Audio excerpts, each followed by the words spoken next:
Good afternoon, everybody. We will get started. My name's James Milne, and I'll be presenting on document and records management in SharePoint 2013 today. We've only got half an hour, so what I want to do is try and get through as much as possible to give you guys an overview of what's available in SharePoint 2013 and Office 365. Can I have a quick show of hands? How many people are currently running Office 365 or SharePoint 2013? Okay, so it's a good percentage of people. Out of those people, how many people are currently doing any sort of records management in SharePoint? A couple of people, a couple of maybes? Okay, so what I want to do is show you guys today what's available in SharePoint. So I will go back and just revisit on some of the basic document management capabilities of SharePoint, because I'm really surprised how many people overlook some of the basic functionality that you can get straight out of the box when it comes to document management.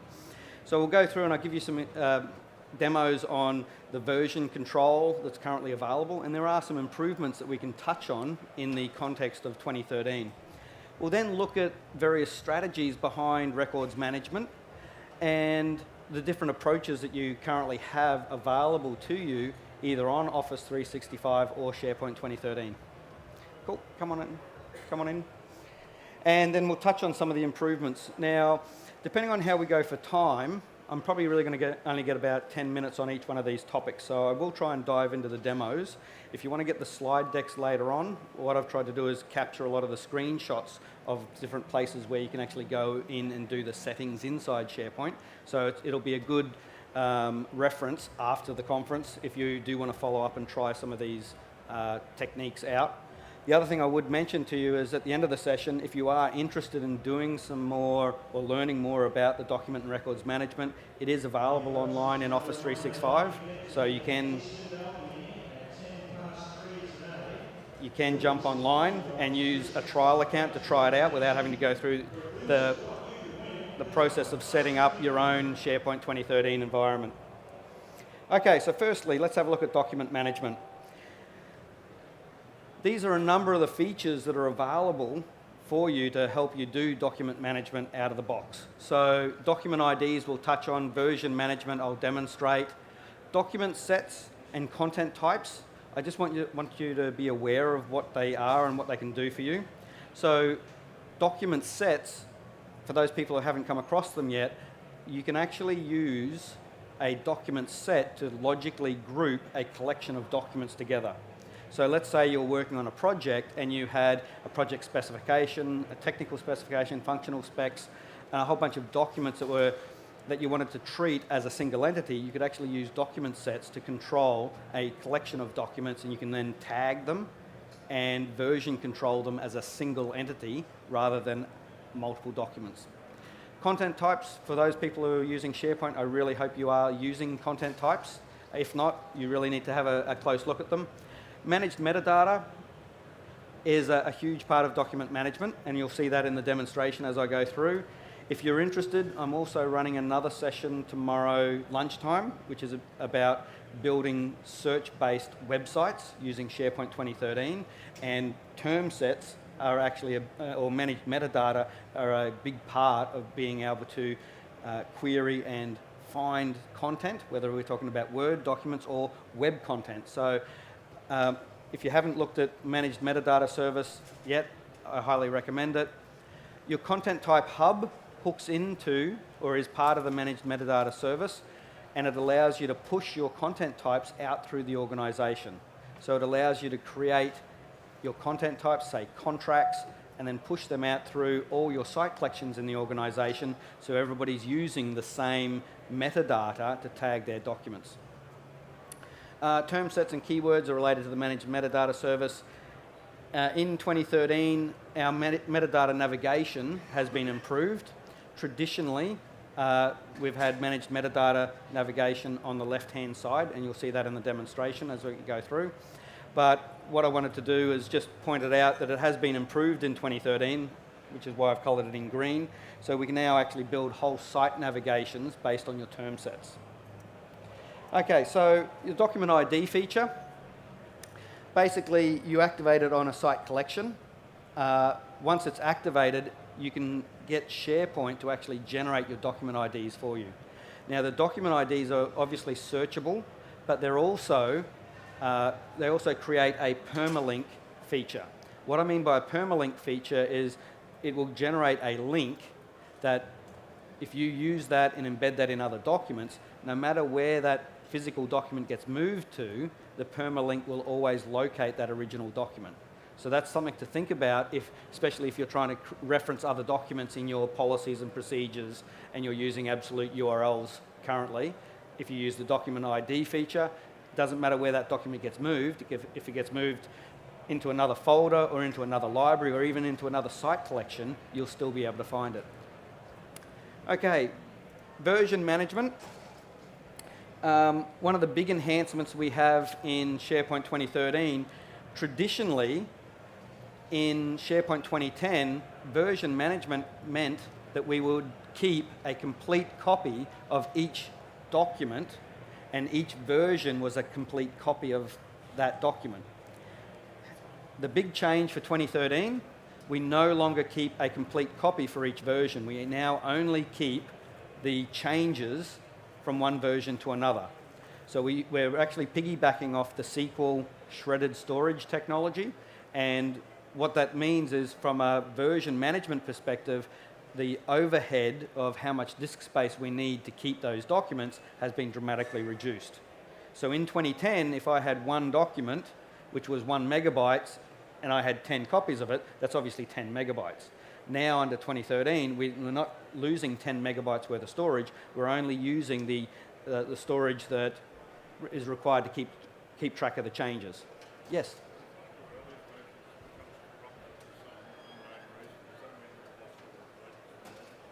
Sorry, could you repeat that? If a version gets corrupted, yep. About the subsequent versions. So the corruption would have to, sorry, for the rest of the group, the question was if a version gets corrupted, would that impact the subsequent versions on it? That corruption would have to occur at the SQL layer. So yeah, that could be a possible issue. But that's a SQL corruption's a pretty serious corruption. Okay, so term sets, I just wanted to mention, I'll jump into the demo and you'll see term sets. How many people are currently using term sets in their organization? Awesome. So for those people who haven't come across term sets allow us to create complex metadata, so we can actually create hierarchical metadata, which has always been a challenge in SharePoint previous to 2010. The new, in 2010 and 2013, we have multilingual support, so we can now create term sets that can actually be used in different languages. So the classic example I use is if I was to create a document about cats and tag it with cat, if somebody's in Spain and they're searching for El Gato, they're not going to find my document.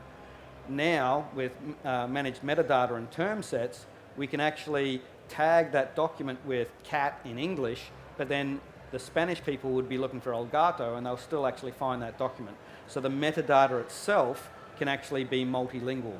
So that's a huge benefit for those organizations that have to go across multiple languages. Another thing to think about with your term sets is that they can actually be imported from CSV.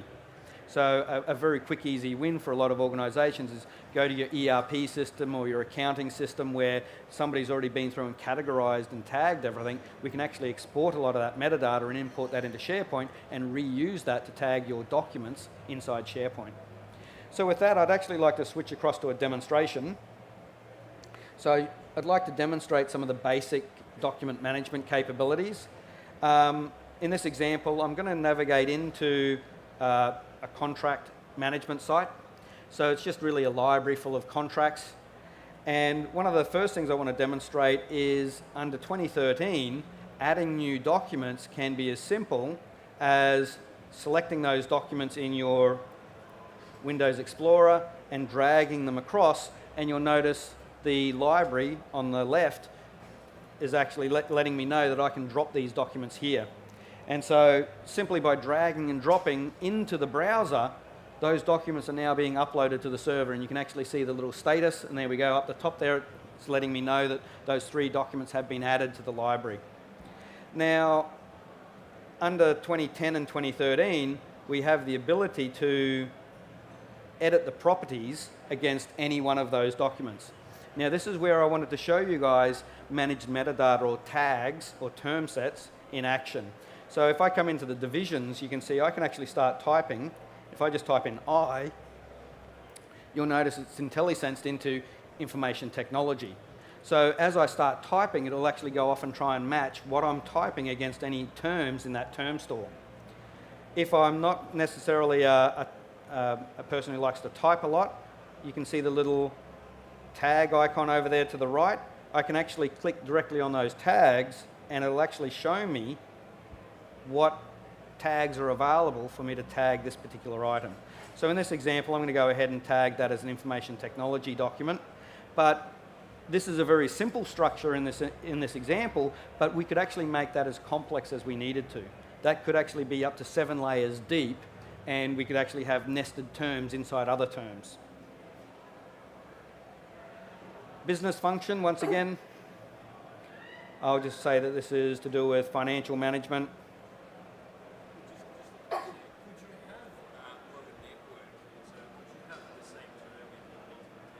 That's a really good question, and yes, you can. So the question for the rest of the group was, could we reuse a term and make it available in another taxonomy? So yes, you can. So we can actually, that is actually worth talking about. So I'll just click on save on that. So the term store management itself is done, it can be done through the site. It can also be done through the farm. So if you come into site settings, you'll notice there's a menu item in here called term store management. Term store management allows me to manage those terms and add them, remove them, I can deprecate them, and I can also reuse them into other taxonomies if I needed to. The interesting thing here is that the concept of the term store groups can also be delegated off to different people in different parts of the organisation. We can also make each one of these term sets open or closed. And what we mean by that is, we may have a particular term set, products. Do we want end users just going off and making up products? That probably wouldn't be a very good thing. But in some collaborative senses, where people are maybe creating knowledge bases, we might want to open the term sets up and allow them to add their own terms into those terms so we can then reuse those tags on videos and other content.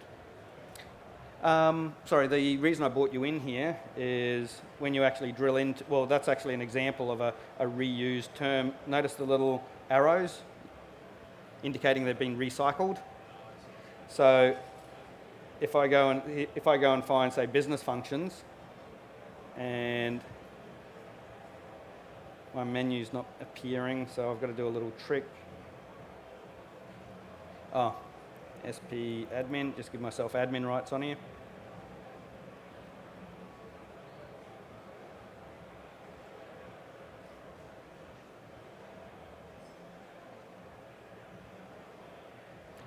And now you'll notice all the options I've got. I can reuse terms, I can pin terms, I can merge terms, I can deprecate terms. So as far as a metadata management tool, this is actually very powerful. If you want to know more about that, come up and talk to me later on. Okay, so just heading back to my contracts. So contract number 6 should now be tagged correctly. I can now check that in. So we do have check-in, check-out functionality built into SharePoint, obviously.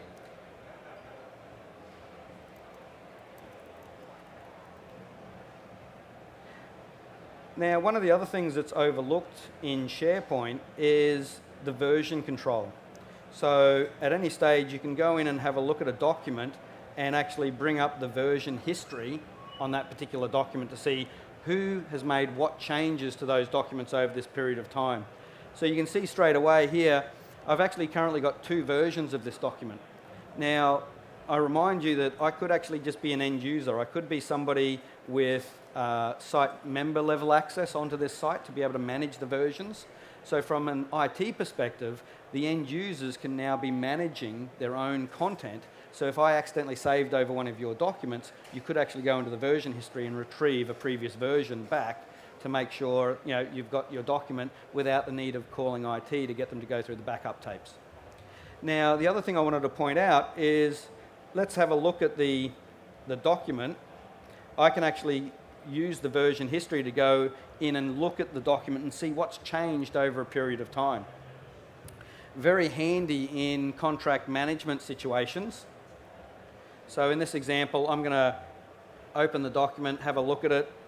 Now, stock standard contract, but this contract could have been sent outside the organisation and people may have made changes to it. They then send it back into the organisation. How do we keep track of what changes have actually been made to that document? So, of course, there is track changes, but how many people remember to turn track changes on before they email a document out? So if you forget about it, what we can actually do is, if I go in and have a look at review, there's this option over here to compare previous versions of this document. So you can see I can compare the last major version, the last version, a specific version. So if I use the compare specific version, I can actually, Word is actually going back to SharePoint at this point and showing me the version history. Let me try that again. There we go. So I can now see the version history I just showed you a second ago in the web interface is now being surfaced up through Office. So at this stage, I can actually look at version 2 and say, well, what's the difference between version 1 and version 2? And then ask Word to actually compare that for me. And I'll give it a second as it goes through and pulls the document down.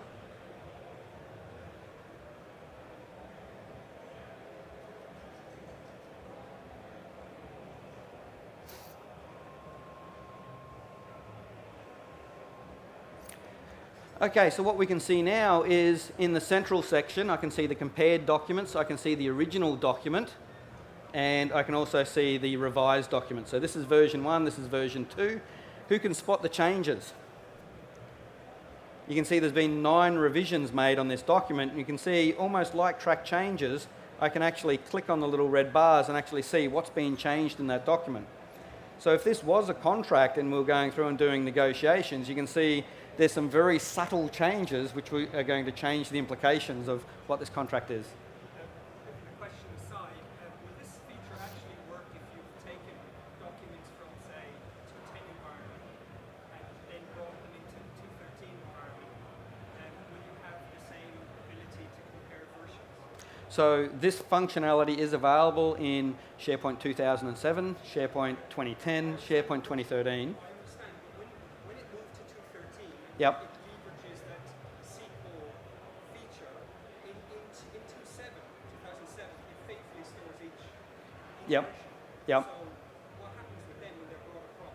Oh, that's a good question. So in the context where we're migrating from 2007 or 2010, where we don't use document shredding, when it comes across, we will keep the full version if we do a database migration. If you use a third-party migration tool, it will bring the version history across, but as it loads it back into the system, it should actually shred the documents for us. Okay, so the point behind this is you can see a few very key words have actually been changed in this contract, and without really reading it and understanding it, using the version comparison features, we can quickly identify what's been changed in this document. And so the point is we could actually send this outside of our organisation, bring another copy back in. As long as the file name was the same when we upload it into the library, it's just going to instantiate itself as another version of that document. And then we can use these comparison tools to actually work out what's changed in these documents. Okay, so that's basic document management that I wanted to just cover off. Moving over and having a look at records management. So records management in SharePoint, we have a number of strategies. And I'll go through and I'll demonstrate both strategies, being in-place records management versus centralized records management. And I just want to give you guys a taste of what's possible, and then if you're interested in discussing this later on, come and grab me afterwards and we can talk about the pros and cons. I actually have put a pros and cons slide into the deck if you want to go and look at that later on. We can also generate file plans, so all of your libraries in SharePoint, you can just go in and pull a file plan out and use that for doing auditing. We also have the concept of information management policies. So things like retention policies, audit policies, barcode policies can actually be applied to any content inside SharePoint. The content type organizer, you're going to see that in action when we submit a document into the Records Center. We can use the content organizer to look at metadata or properties on that document and make a decision that we need to route that off to a particular location, a particular library, to keep it secure, or to apply different retention policies to it based on how it's been tagged. We also, in 2013, now have the ability to do multi-stage retention policies. So we can actually start to create retention policies that maybe after 12 months we want to purge all the versions of that document out of the system and just keep the last major version. And then after 7 years, we can use another stage in the same information management policy, retention policy, to purge the final version of that document out of the system. A few other big things that I want to demonstrate today will be the e-discovery components. So how many people have been in an organization where you've been through an e-discovery process? A couple of people? What did you do for the e-discovery? Was it an easy exercise? Just through emails? Okay. So SharePoint wasn't considered, network drives wasn't considered? Okay. So it's too hard. And usually IT gets pulled into it, into the e-discovery process to figure out, well, where is all that content and how do we search it to be able to hand that over to the legal solicitors and things like that. So I want to demonstrate the e-discovery template. I just want to mention the last two. Team folders are a way of being able to aggregate information from Exchange and SharePoint and Instant Messenger into a single location so users can collaborate on it and reference it, but we can also then use the information management policies and the retention policies to retire that content out of the organization at the appropriate stage. Site policies are new in 2013. So we've been talking about retiring content. We've now got the ability to retire a site. So through site policies, we can now actually close a site down. So by closing a site, we make it effectively read-only. We can then apply a site policy to actually say, okay, 7 years after a site has been closed down, go ahead and delete it for us.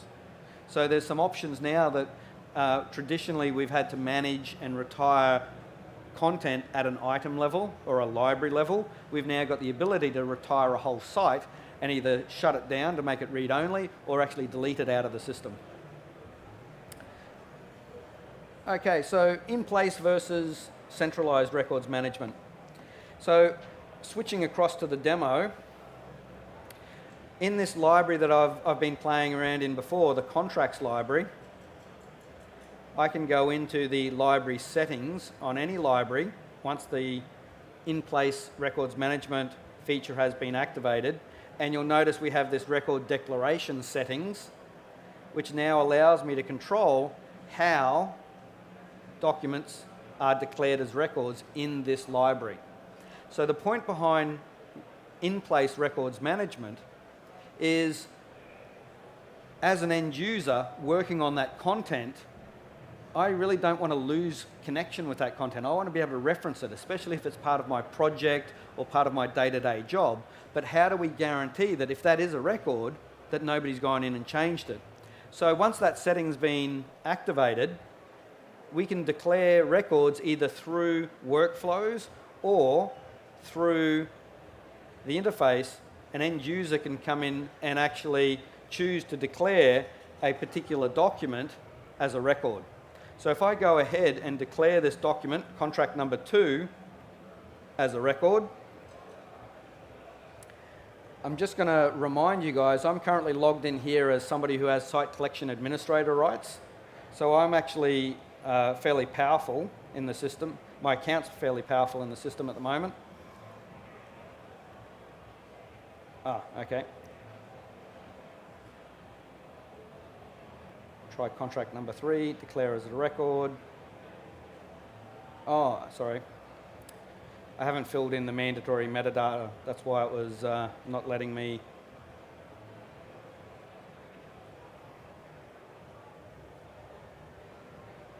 Okay.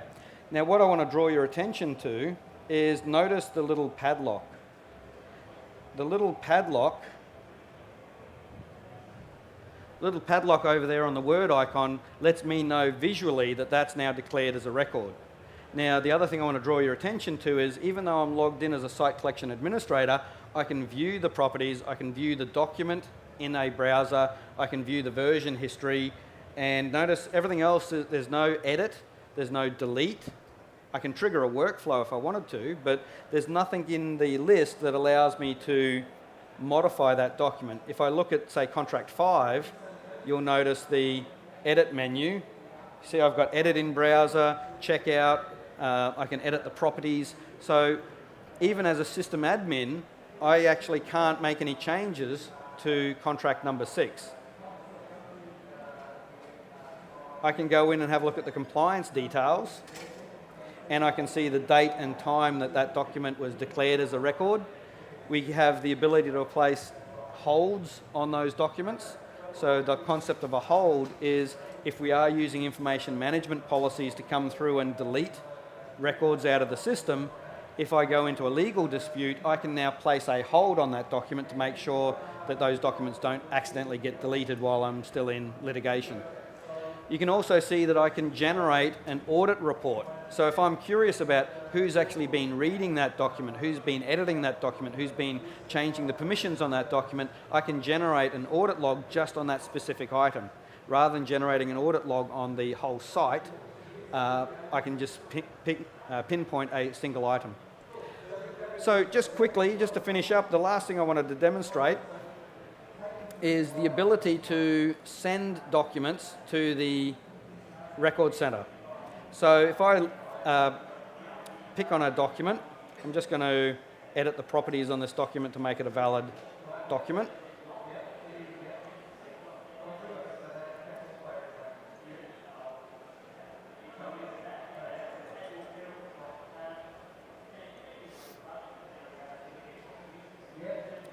And if I now check that document in,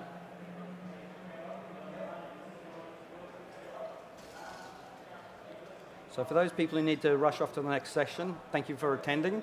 For those people who are still interested in seeing the last part of the demo, I'll just quickly get it out of the way. So there's contract number 7.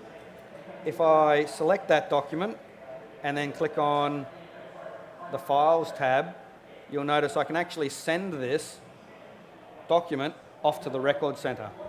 So I've just demonstrated in-place records management. The other option you have is centralized records management.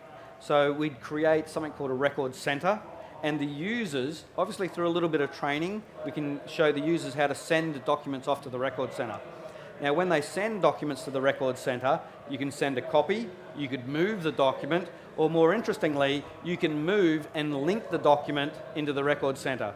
So what that's going to do is that will send the document over to the record center, but you'll notice contract number 7 will actually become a shortcut, a little stub left in the team site, so the end user can still see the document and feel like they can access it, but in reality that's physically been moved over into the record center, and we've applied routing rules on it to actually move it off to the appropriate folder so it can be archived and only certain people will be able to access that particular folder. Question? Sorry. So the question was, does that interfere with the revisions? So we don't refer to them as revisions, we call those versions. So what we've effectively done is taken the current version and moved that off to the record center. So in that case, I would have actually lost the previous versions of that document. So in that case, I probably would have wanted to move it or something like that. Sorry, question?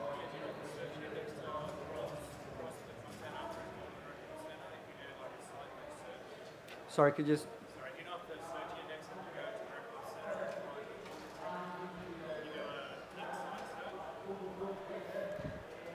Does the search engine go to the record center?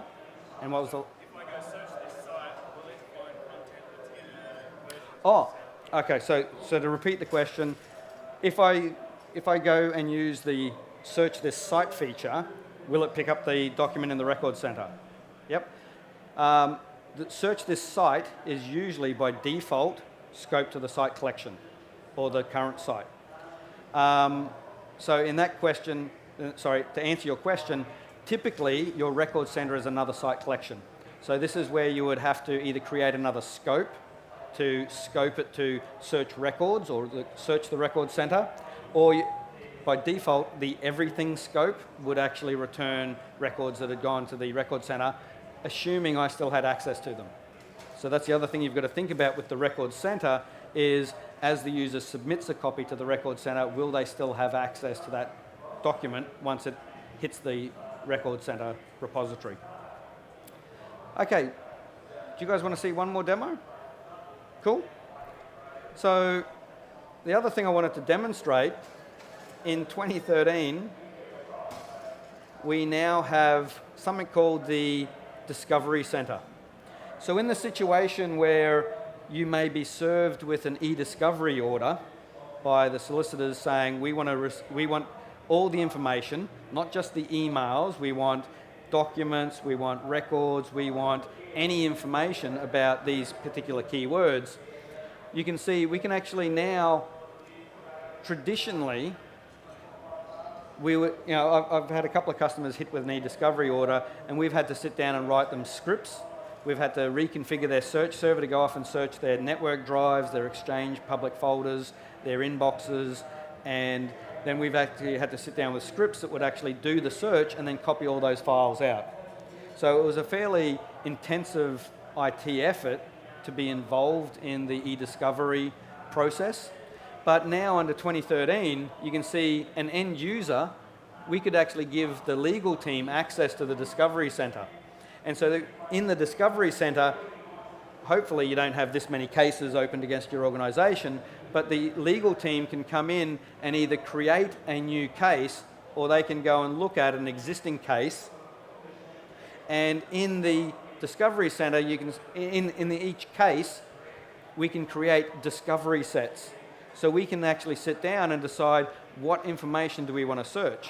So do we need to search emails? Do we need to search network drives? Do we need to search SharePoint sites, intranet sites, extranet sites? We can then, through a discovery set, if we find all those keywords, we can then place a hold on all those documents so any of your retention policies aren't going to kick in and automatically delete those documents for you. We can then actually go through and do a query on this content. So in this example, actually I've got a discovery set here that I created late last night. You can see in the discovery set, I can nominate the sources of information. So that's what I mean by we can nominate inboxes. So if I go in here and add a source, I can nominate whether I want to search Exchange inboxes, network drives, other SharePoint sites. So you can see this has gone off and found 205 items on the intranet, and currently if I was to export all of that, it's going to cost me about 29 megabytes. If I wanted to, I could place a hold across all the information on the intranet that currently contains that keyword called Office. So I've been able to I've identified I want to search the intranet for this word, and it's come up with 205 items. What I can do now is, if I'm in the legal team, I could actually come in and say, well, I want to query that content source, and I might be looking for SharePoint.